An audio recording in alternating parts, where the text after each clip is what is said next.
The old saying is go woke, go broke, isn't it? I don't know if it's true or not, but it's quite catchy.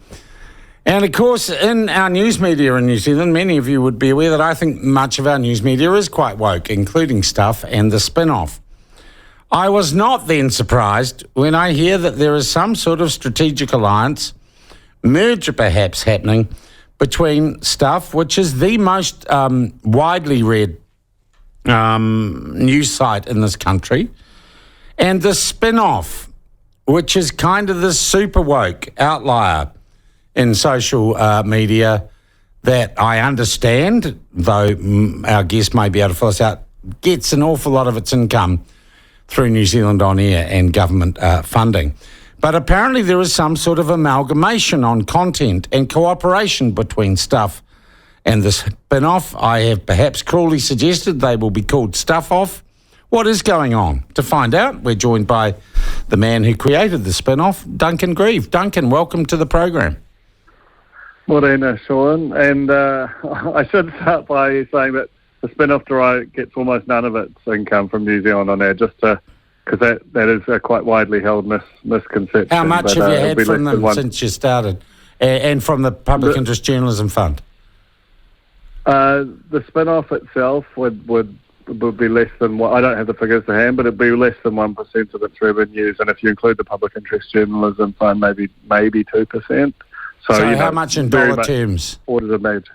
I don't have that to hand. Because you run a lot of stuff that is made by New Zealand On Air or with the assistance of New Zealand On Air, eh? No, I don't think. I would say again, probably about 1 to 2% of our content would have that on it. So obviously it leaps out when you see it, but the vast majority of our funding, but the vast majority, well north of 90%, is either member contributions, of which we have over 10,000 people paying us regularly to support us. Yeah. Or commercial partnerships. All right. And to be honest, this Stuff partnership, which is obviously why we're talking, is it sort of fits it fits almost in both those buckets, and that they're and again to correct, it's absolutely not a merger. We remain an independently owned and operated. So what's the deal then, Duncan? What's the deal? So we've had syndication agreements since we started. So 2015, Joanna Hunkin, who was then the entertainment editor at the Herald and a very early fan and champion of ours, called up and said, look, can we think some of your content would do very well in the Herald, and we'll pay you a weekly fee to run it. And we liked the sound of that. We were just getting started. We were trying to get some visibility. So we had a syndication agreement with the Herald, and a few years later we switched that to News Hub, then switched back to the Herald, and now we're going to Stuff. And I think for small organisations like ours, if you see the likes of Newsroom have a syndication agreement with Stuff as well, and also a relationship with Today FM. And even you look at it from the other way. The New Zealand Herald runs content for the Financial Times and the New York Times as well. So it's very normal for organisations to have syndication deals with other media organisations. I guess the difference with Stuff is that we do, I think you did correctly identify a level of sort of some kind of philosophical or worldview type alignment between our organisations, and we hope that will lead to more than just them running some of our content, but hopefully us being able to kind of collaborate on certain projects where we have. Yeah, Duncan, it all seems to be melding together. Yeah. I read Suze Wilson's crappy piece on Luxon, and it's published by RNZ. It's published on the, what's it called, the Australian website, The Conversation. It's a news hub. It just seems there's a whole lot, and I've got to say generally left-wing rubbish, that just gets published by all you guys. Well, I mean, on some level, I think that's a totally fair critique, especially with something like The Conversation, right, which is an Australian-founded publication that seeks to take the views of academic,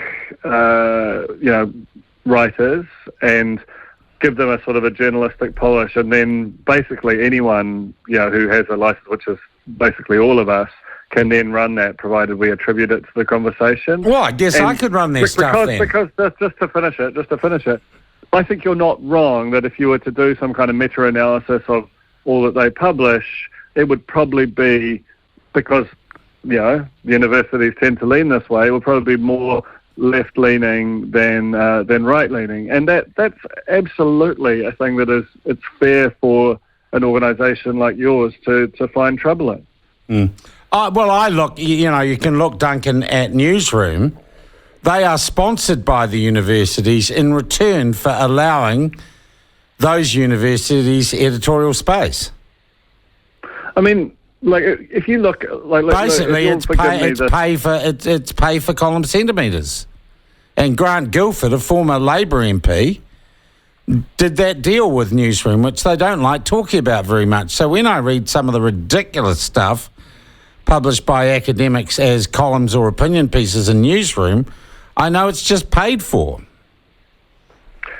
I mean, yeah, on some level. I mean, if you'll forgive me, this analogy, in the US, you had Fox News, right, which has done if you set aside what the sort of whatever the kind of your kind of political views are or your moral views are, and just purely through the lens of this was an attempt to bring a particular project to bear that will have influence over politics and ultimately reshape America, or at least the laws and kind of emphasis or issues that are most prized by the American political class in a particular image.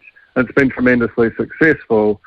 You could say that the likes of the conversation and this kind of an approach to things says that there is a desire. I think that the Fox News isn't even shown in New Zealand anymore, Duncan. Is it not? No, Sky took it off their feet. Right. Well, I mean... And what's that got to do with New Zealand journalism? Well, I'm trying... If you'll give me a second, I think you'll probably be sympathetic to this view. I think that the left in New Zealand thinks more about communication than the right does. And you can see that through, what happened in broadcasting while National was in power. Almost nothing. Whereas while Labour's in power, it's merging TVNZ, RNZ, it's giving them a massive funding boost. It's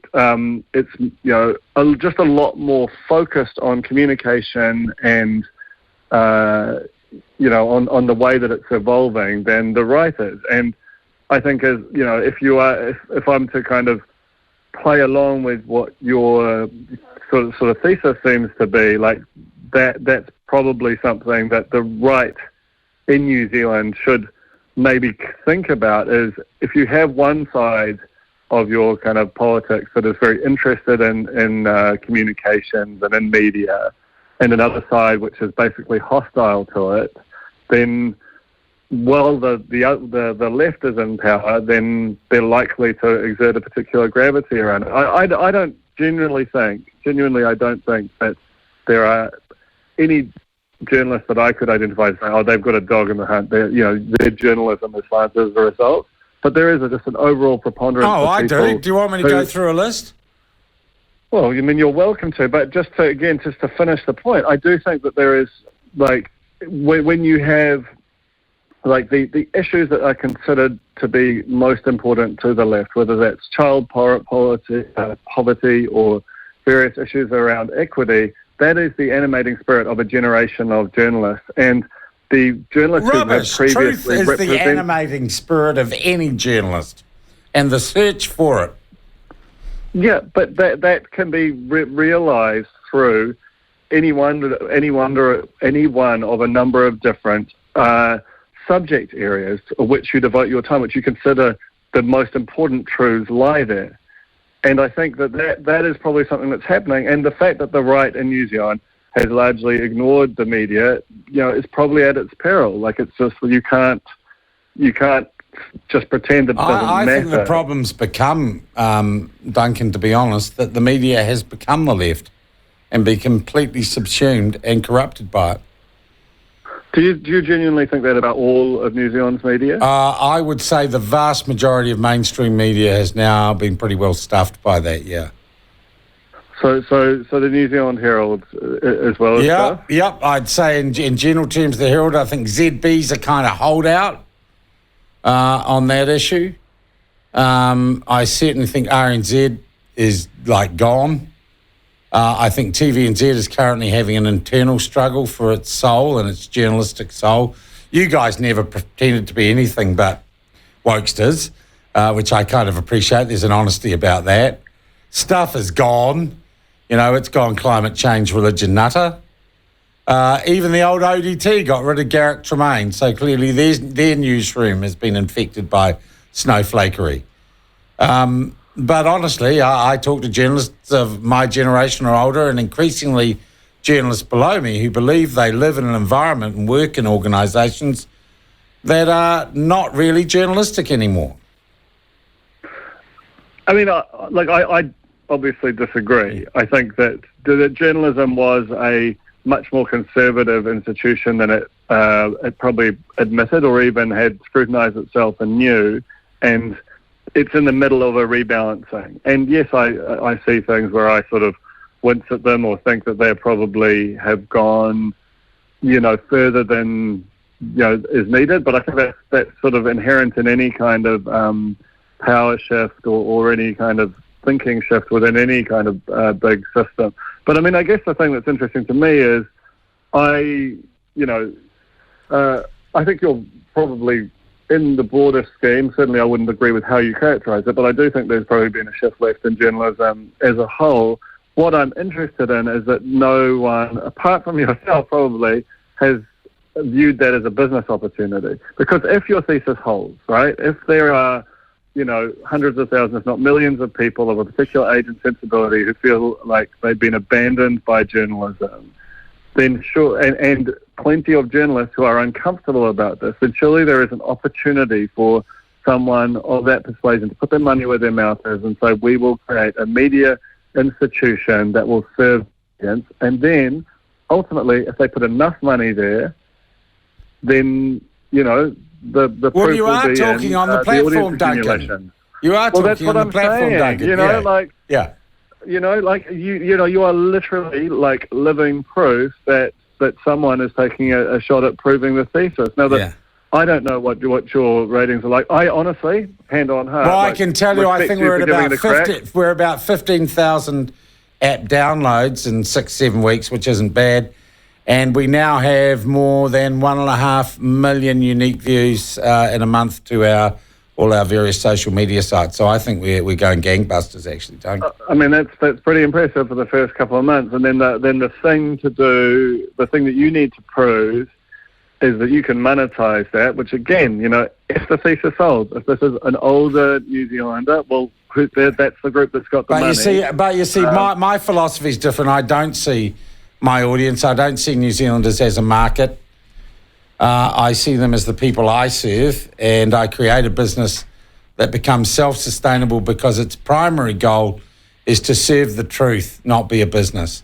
And that's where I think a whole lot of media's gone wrong. You sound like a really dyed-in-the-wool socialist there, Sean. Maybe I am. I have to say. Maybe I am, but as a journalist, I'd put that aside because I'm trying to be as unbiased as possible. I'm trying to search for the truth, not my truth. To be honest, all power to you, but I always think unless you're actually bringing in sufficient income to meet your bills, then you're living on borrowed time. Yeah. And and I guess the thing I would say is I do think that there is there is potentially a business opportunity for a right-leaning... Well, we're not taking money off the government like you are, which is a bit challenging for us. Yeah, but the government has signalled that there is no more money coming. But you'll still make stuff with the assistance of New Zealand On Air, right? No, we make almost nothing with the assistance. And you'll take stuff from RNZ that is made with taxpayers' money, right?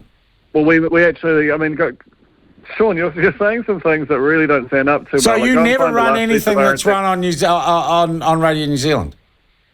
None of Very your seldom. stuff, If it's once- nothing done by Spinoff staff ever ends up on Radio New Zealand or their website? Well, no, it does, but we don't get paid for that. That's something we do out of the goodness of our heart.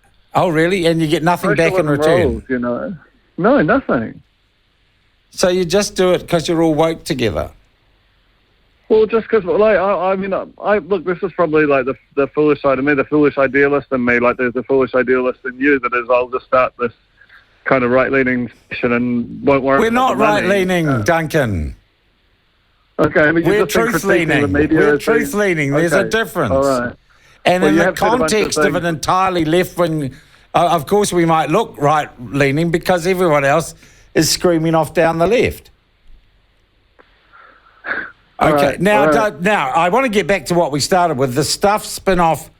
Kind of what is it? So this is just a content sharing agreement, and you overcooked it a bit. That is cool, but there's more than that. Like we have a podcast studio that they use for some hours a week. They have we've got some ability to use some of their advertising inventory, and they have the ability to syndicate some of our content, not just online, but in print as well, which we haven't had as part of prior agreements. So you haven't got a joint management structure or anything like that? No, I mean, like, I get on well with them. This is very genuine. I think that Sinead Boucher is one of the bravest and most admirable people in New Zealand media to buy stuff, in May of 2020 when it felt like the roof was caving in. That takes guts. It only costs, really come on, $1. Yeah, but you take on all the contingent of liabilities as well. I mean, man, like there were versions of events that followed that, which would have been very, very hairy for her, and I admire her so much for that. And then Joe Norris, who brokered the deal, who's the chief content officer, absolute gem of a person. And I think that's really what drove it, is that I really appreciate what they're trying to do with that organisation, and I like them as people, and we'll see what comes of it. It's so great that you feel good about it. Are you going to call it Stuff Off? And you can have the name for free. You're welcome. You can have the name for free. I'm not going to copyright or trademark that.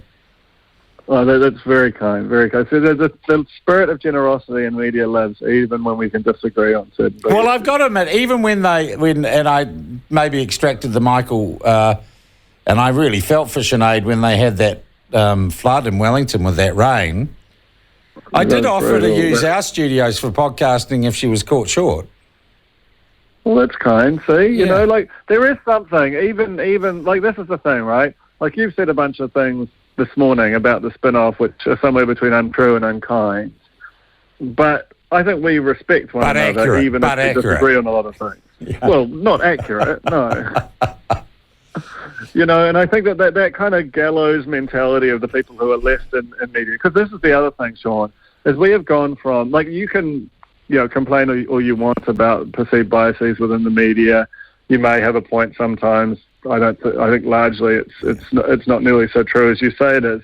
But the number of journalists per head of population in New Zealand has gone from 1 in around 900 in 2006 to, by 2018, it was 1 in 2,400 of us.